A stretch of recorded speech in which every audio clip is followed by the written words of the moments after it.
అంగ అర్ధబలంలో సాటిలేని మేటి శక్తిగా పేరున్న దేశం అమెరికా. అత్యాధునిక సాంకేతిక పరిజ్ఞానం, మెరుపు వేగంతో బలగాలు మోహరించగల సత్తా కలిగిన దేశం ఇజ్రాయిల్. ఈ రెండూ ఒకవైపు, ఆంక్షలు, యుద్ధాలు, అంతర్గత సంక్షోభాలతో ఆర్థికంగా చితికిపోయిన ఇరాన్ మరోవైపు. అయితేనే ఆ రెండు బలమైన దేశాలతో యుద్ధంలో సై అంటే సై అంటోంది ఇరాన్. అమెరికా, ఇజ్రాయిల్ దాడులు ఎదుర్కోవడమే కాదు, అగ్రరాజ్యానికి మద్దతు ఇస్తున్న అరబ్ దేశాలపై దాడులు జరుపుతోంది. సుప్రీం లీడర్ ఖమేనీ హత్యకు ప్రతీకారంగా క్షిపణులు, డ్రోన్లతో అగ్గిరేపుతోంది. మరి ఇరాన్ ఇంత దూకుడుగా వ్యవహరించడానికి కారణం ఏమిటి? ఇన్ని ఆయుధాలు ఎక్కడివి?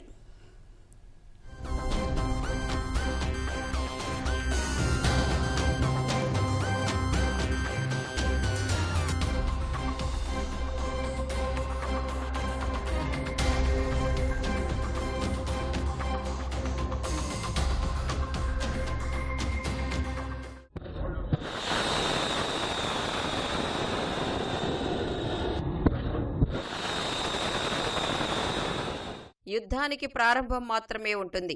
ముగింపు ఎప్పుడు అంటే దానికి కాలమే సమాధానం చెబుతుంది. ఒకసారి ముగిసిన తరువాత మిగిలేది మారణ హోమం, ఆర్థికంగా పూడ్చుకోలేనంత విధ్వంసమే. అయితే ఆర్థికంగా ఇప్పటికే పూర్తిగా చితికిపోయిన ఇరాన్ తమపై యుద్ధానికి దిగిన బలమైన అమెరికా, ఇజ్రాయెల్ను ఎదుర్కొంటోంది. దేశాన్ని సర్వనాశనం చేస్తానని అమెరికా అధ్యక్షుడు డొనాల్డ్ ట్రంప్ హెచ్చరిస్తున్నా పోరాడుతోంది. మరి అంత చిన్న దేశం అమెరికా సహా ఇజ్రాయెల్కు ఎదురు నిలవటానికి కారణం ఆ దేశానికి ఉన్న సైనిక బలం, మొండి ధైర్యం, ప్రాణాలు పోయినా శత్రువులకు లొంగరాదన్న నైజం. ఇరాన్కు సైన్యం ఉన్నా దేశాన్ని బయటి లోపలి శక్తులను కాపాడటంలో కీలకమైన దళం Iran revolutionary guard corps IRGC. మొండి ధైర్యానికి పెట్టింది పేరు ఈ దళం. ఇరాన్ సుప్రీం లీడర్కు నేరుగా జవాబుదారీగా ఉంటుంది.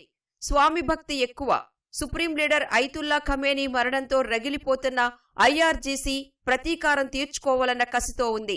అందుకే ఆయుధాలు అప్పగించి ప్రాణాలు కాపాడుకోండి అంటూ ట్రంప్ హెచ్చరిస్తున్నా ఏమాత్రం లెక్క చేయడం లేదు. అమెరికా, ఇజ్రాయెల్ దాడులను నిలువరిస్తూనే అగ్రరాజ్యం మిత్రదేశాలపై క్షిపణులు, డ్రోన్లతో విరుచుకుపడుతోంది.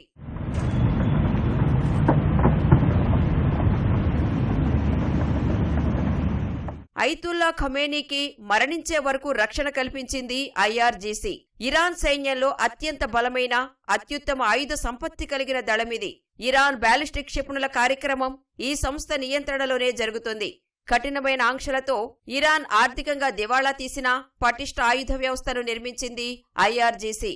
మరి దీనికి డబ్బులు ఎక్కడివి అంటే చమురు విక్రయాలు.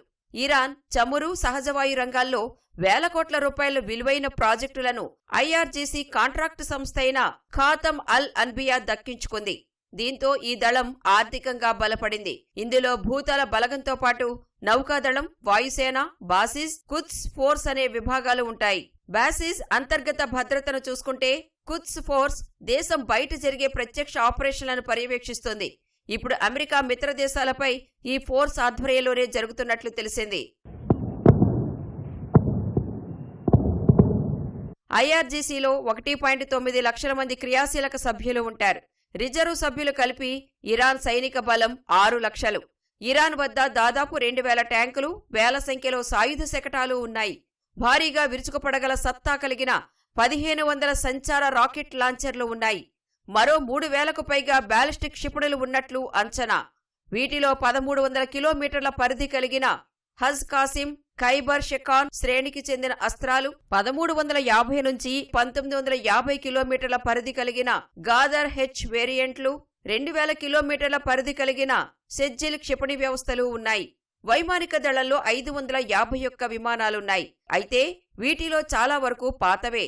ఈ లోటును అధిగమించడానికి ఇరాన్ డ్రోన్లు, బహుళ అంచెల గగనతల రక్షణ వ్యవస్థలపై ఆధారపడుతోంది. ఇరాన్ ఏం చేసిందంటే, అమెరికా ఏవైతే డిఫెన్స్ కన్సులేట్స్ ఉన్నాయో చుట్టుపక్కల దేశాలలో అక్కడ అటాక్ చేయడం మొదలుపెట్టింది అనమాట. దాంట్లో చేసినప్పుడు కూడా US కన్సులేట్ సైనిక స్థావరాలే కాకుండా ఏవైతే పీస్ఫుల్ స్కూల్స్, హాస్పిటల్స్ మీద కూడా టార్గెట్ చేయడం జరుగుతుంది.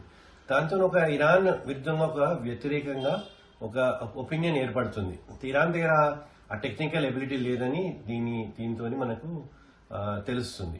ఇరాన్ నౌకాదళం కూడా పటిష్టంగానే ఉంది. ఈ దేశం వద్ద జలాంతర్గాములు, ఫాస్ట్ అటాక్ క్రాఫ్ట్, క్షిపణులతో కూడిన గస్తీ నౌకలు ఉన్నాయి.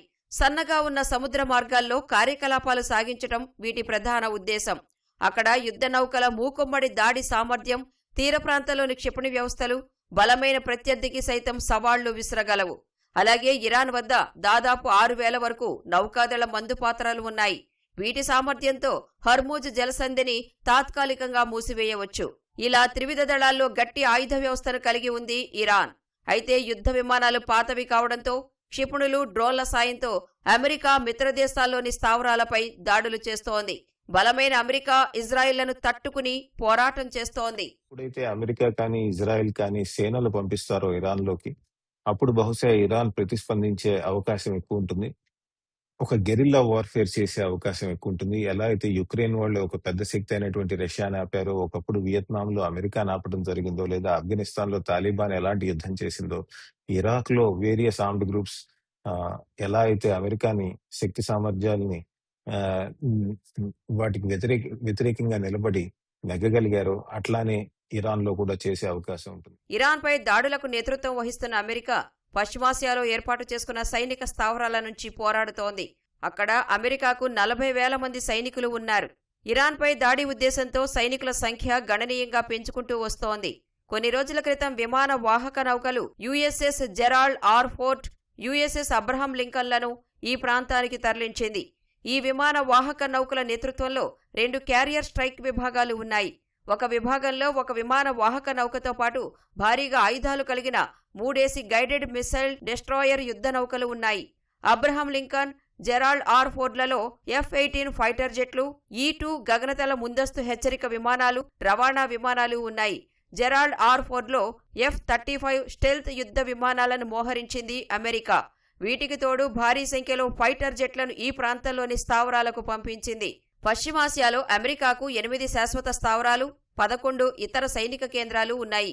ఇవి Bahrain, Qatar, Kuwait, UAE, Iraq, Saudi Arabia, Jordan, ఇజ్రాయెల్లో ఉన్నాయి. వీటినే ఇప్పుడు ఇరాన్ లక్ష్యంగా చేసుకుంది.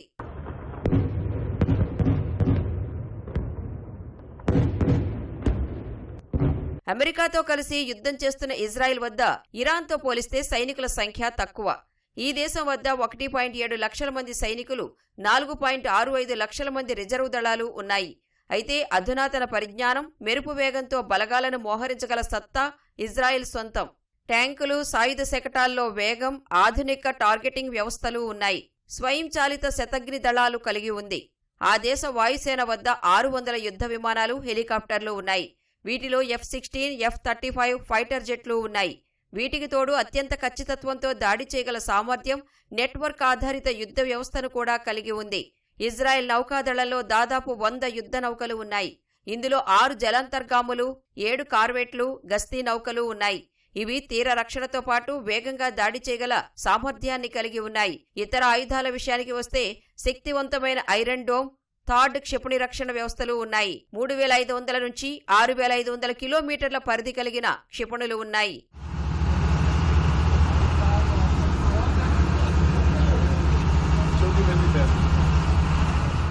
ఇక్కడ మరో విషయం కూడా చెప్పుకోవాలి. ఇరాన్ బలం కేవలం తన రెగ్యులర్ సైన్యానికే పరిమితం కాదు. ఆ దేశ వ్యూహంలో కీలక భాగం ప్రాక్సీ నెట్వర్క్. IRGC ఆధ్వర్యంలో మధ్యప్రాచ్యంలోని అనేక మిలిటెంట్ గ్రూపులతో ఇరాన్కు అనుబంధాలు ఉన్నాయి. లెబనాన్లోని హెజ్బొల్లా, గాజాలోని హమాస్, యెమెన్లోని హౌతీలు వంటి గ్రూపులు ఇరాన్తో బంధంలో ఉన్నట్లు అంతర్జాతీయ విశ్లేషణలు సూచిస్తున్నాయి. ఈ వ్యూహాన్ని కొందరు యాక్సిస్ ఆఫ్ రెసిస్టెన్స్ గా పిలుస్తుంటారు. ప్రత్యక్ష యుద్ధానికి దిగకుండానే శత్రు దేశాలపై ఒత్తిడి పెంచే సామర్థ్యం ఈ నెట్వర్క్ ద్వారా ఇరాన్కు లభిస్తోంది. ప్రస్తుత పరిస్థితుల్లో ఇరాన్ స్ట్రాటజీ ఎసిమెట్రిక్ వార్ఫేర్. ఇది ఎప్పటి నుంచో ఇరాన్ యొక్క స్ట్రాటజీగానే మనం గమనించవచ్చు. ఇజ్రాయెల్ని, అమెరికాని ఎదుర్కొనే ప్రణాళికలు దీర్ఘకాలంగా ఇరాన్ ఎదుర్కోలేకపోయినా ప్రతిఘటించడం తప్ప వేరే మార్గమే లేకుండా ఉందని మనం గమనించవచ్చు. జాగ్రఫికల్గా ఇజ్రాయెల్ కన్నా 70 టైమ్స్ ఇరాన్ పెద్దది. అలాగే ఆర్మీలో కావచ్చు, అదర్ బలాల్లో కావచ్చు ఇరాన్ స్ట్రెంగ్తన్గా ఉన్నా, బట్ ఇజ్రాయెల్కి ఉన్న సపోర్ట్తో అమెరికా ఎప్పుడైతే వార్ఫేర్లో ఉందో ఇరాన్ డైరెక్ట్గా ఎదుర్కోవడం కష్టం. దీనికి బదులుగా ఇరాన్ తన ప్రాక్సీ వార్ఫేర్ని లెబనాన్ కావచ్చు, యెమెన్లో కావచ్చు, ఇరాక్లో తనకున్న ప్రాక్సీస్ త్రూ అపోజిషన్ని ఇబ్బంది పెట్టడానికే ఇరాన్ ప్రయత్నిస్తుంది. సాంప్రదాయిక యుద్ధ సామాగ్రితో పాటు ఇరాన్ ఆధునిక యుద్ధ వ్యూహాలపై కూడా దృష్టి సారించింది. తక్కువ ఖర్చుతో పెద్ద సంఖ్యలో వినియోగించగల డ్రోన్ వ్యవస్థలు అందులో భాగం. ముఖ్యంగా షహీద్ 136 డ్రోన్లు దూర ప్రాంతాలపై దాడి చేయగల సామర్థ్యం కలిగి ఉన్నాయి. పెద్ద సంఖ్యలో ఒకేసారి వినియోగించే టెక్నిక్ ద్వారా ప్రత్యర్థి గగనతల రక్షణ వ్యవస్థలకు ఇవి సవాల్ విసురుతాయి. ఇది కాక సైబర్ రంగంలోనూ ఇరాన్ చురుకుగానే ఉందన్న అభిప్రాయాలు ఉన్నాయి. అమెరికా, ఇజ్రాయెల్కు చెందిన మౌలిక వసతులపై సైబర్ దాడులు ప్రయత్నాలు జరిగాయని గతంలో పలుమార్లు ఆరోపణలు వచ్చాయి. మరో కీలక అంశం అణు కార్యక్రమం. 2015లో కుదిరిన అణు ఒప్పందం తర్వాత పరిస్థితులు మారాయి. ఆ ఒప్పందం నుంచి అమెరికా వైదొలిగిన తర్వాత ఇరాన్ యురేనియం శుద్ధీకరణ స్థాయిలను పెంచిందని అంతర్జాతీయ నివేదికలు సూచిస్తున్నాయి. ఇది భవిష్యత్తులో ప్రాంతీయ భద్రతపై ప్రభావం చూపే అంశంగా మారే అవకాశముంది.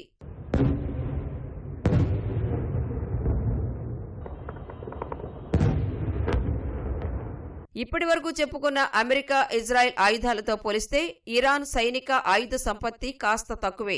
అయినా ఉన్న ఆయుధాలతోనే ఇరాన్ అమెరికా, ఇజ్రాయెల్కు సవాల్ విసురుతోంది. తమ చుట్టూ ఉన్న అమెరికా మిత్రదేశాలపై దాడులు చేస్తోంది.